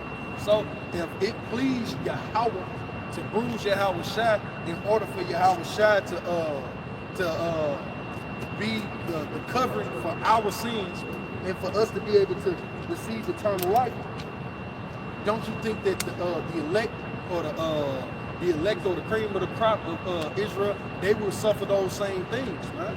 If I may say too, because the scripture says we have not resist on the blood. You know? They went through beats and all that, man. House shot to the devil, Paul into the devil. So we ain't been through that phase yet. So what the fuck we got to complain about? See, kind of innovate. still gotta have that mentality, like it could get there. That's the really very real possibility. It's going to happen to a lot of hockey. right? We can't even be all thrown off when that situation happens. So the Lord really prepare us, man. What you saying now? I say real life. Okay, so the Lord prepares us spiritually for these moments, man. And prophecy, of course, tell you that there's gonna be a time of Jacob's trouble. So it's gonna be all out, but you're gonna see the difference between those who could never suffer. They didn't want to suffer, right? They always wanted their hands clean. They didn't want to go through any type of persecution. Life to them is the word is not stoics, but Epicureans. Everything has to be perfect. Yeah, everything got to be look amazing, and the aesthetics of everything got to be nice. What's gonna happen when the water and the power goes out? The Lord preparing us, actually. This is Isaiah 53:10 NLT. It says, but it was Yahawah's good plan to crush him and cause him grief. Yet when his life is made an offering for sin, he will have many descendants. Lord willing, bring those descendants. All right? Because we know Yahawashi himself, he didn't father any children when he came into this incarnation. This is that spiritual seed. The spiritual seed. It's like the Lord coming into your mind and you have the innermost of your mind. Yeah, that one. Yeah, the most intimate type of contact. Because again, we are sons of the outside this time. And even us, we got big brothers, even in the household, he's breaking the household. Yep. So just imagine you coming and slap your big brother, your uncle, or even your father in the house. Guess what the head of the household gonna do? He gonna put you to death, man. Get at you, man. It is spiritual. That's what those niggas doing to the apostles, bro. It says he will have many descendants. He will enjoy a long life. And the Lord Yahawah's good plan will prosper in his hands. And it has prospered to the point that we actually have the faith again, man. We have the understanding of the scriptures. The book has been opened up to us, man. But when you look at it in a manifold sense, the elect is doing the exact same thing that Yahawashi did. The elect are going to be what? The first fruits. And the first fruits, when made right and in their season, they're going to what? They're going to create more seeds, more fruit. And that's going to be the 2/3. So it's going to be a glory. It's levels to glory. And we're earning ours. Yahawashi's earned his, man. Now we're earning ours. That rite of passage that the brother was going into, man. Bear your own cross. You know, any man that don't refuse to carry the cross, he's not fit to enter the kingdom worthy of me. Hey, Yahawashi spoke very distinctly concerning those who wouldn't pick up their cross and hold it, bear it, man. You got men ready to drop their cross. You got it. Luke 14:27. It says, whosoever did not bear his cross and come after me cannot be my disciple. As you're going through the scriptures, you're just reading and hearing how the Lord really draws the line, man, in the sand. And this whole balancing act that Jake want to do is playing with the Lord, man. His reputation ain't fearful and dreadful enough to you that you don't want to use his proper names and you're playing with the names, right? So what the Lord gonna do? He's gonna put you at a complete disadvantage where you're gonna think you in the truth, and you're really not. Now them demons that's coming upon you, the Lord ain't gonna back you up with it. Eventually they're gonna operate on you the same way they operate on those men who claim to be teachers, and the demons whoop their ass. Like I think one of the brothers had said that they had mentioned, Gucci said, hey man, I gotta feed these wolves. If I don't feed these wolves gonna turn on me. That's how the demons work. You threw me out guard. That Gucci said. I learned from the brother. You gotta use. Yeah. You call them on. Yeah, right. All right, Luke, I'll read back. Luke 14:27. It says, and whosoever did not bear his cross and come after me cannot be my disciple. And you gotta look at yourself as a cross bearer. So the cross already on us. Yeah, we come out the camp, but you also, when you leave camp, the cross still on. Right? Because this ain't no performance act. This ain't no performance act, or This is their actual salvation. This road leads to salvation. You got to be able to stay on it, but humility, obviously, the point of the conversation today, humility got to reign supreme. It got to take root in you. That's what part of your foundation, that humility. Yahawashi showed that again. Consideration, because one of my biggest things coming into the truth was, can I take rebuke? Ain't no grown man finna be talking to me in the kind of way, you know, blah, blah, blah. And the first thing it is like, you got to be able to take rebuke and take admonishment and adhere to. You see, that takes a level of faith in Yahawashi to be able to humble yourself in that way, man. Hey, scripture say, from the forward and the jump. God. So guess what? The jump man gonna come at you like, look,